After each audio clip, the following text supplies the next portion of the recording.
Tonight, with heightened national alerts about the potential for bad actors on major holidays, we invited Butte County Sheriff Kory L to the station to talk about personal safety. Take a listen.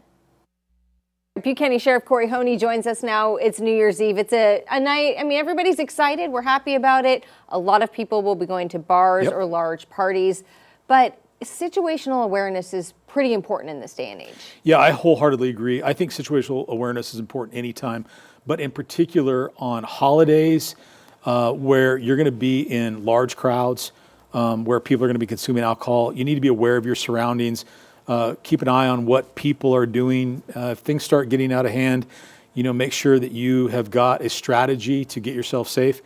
But beyond that, we live in an interesting time. And although there are other cities, like for example, New York and Times Square, that are probably much more likely to be targeted for some kind of act of violence, those could happen anywhere. Yeah. Is this something that you've coordinated with federal agencies about? Do you have conversations about, what Butte County would do if something were to happen here?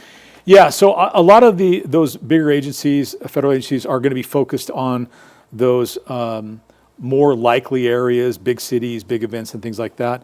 But we do have good working relationships with our local law enforcement partners as well as our federal partners. And in the past, when we've had to deal with things like that, we've been able to access those resources quickly and get them going.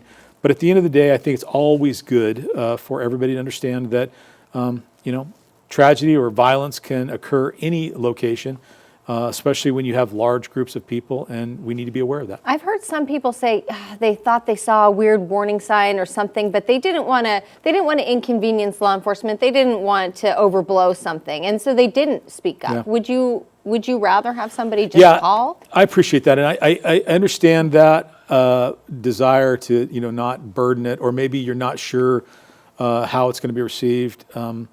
That said, I would rather people call us and let us know something was strange or unusual or suspicious, and let us have an opportunity to check it out, than for it to go unreported and then turn into something that caused a lot of harm. Okay, is this something that, just with what we've seen, just a year ago we saw in New Orleans when somebody just used a vehicle as a weapon, essentially. Are you training differently for that sort of thing? Yeah, so I think everybody's more and more aware of the lone actor kind of situation, where you have people who may not be affiliated with a particular group but acts out violently. And, Butte County has experienced that. We had that active shooter situation at the Seventh-day Adventist school in Oroville. Granted, it didn't happen on a holiday, but nonetheless, you've seen how a lone actor can target a smaller community and perpetrate an act of violence. I think we just need to always be aware of that. Okay, Sheriff L, thank you so much. Absolutely. We also talked about safety on the roads and fireworks, shooting off guns, safety at midnight. You can find that interview coming up tonight at 6.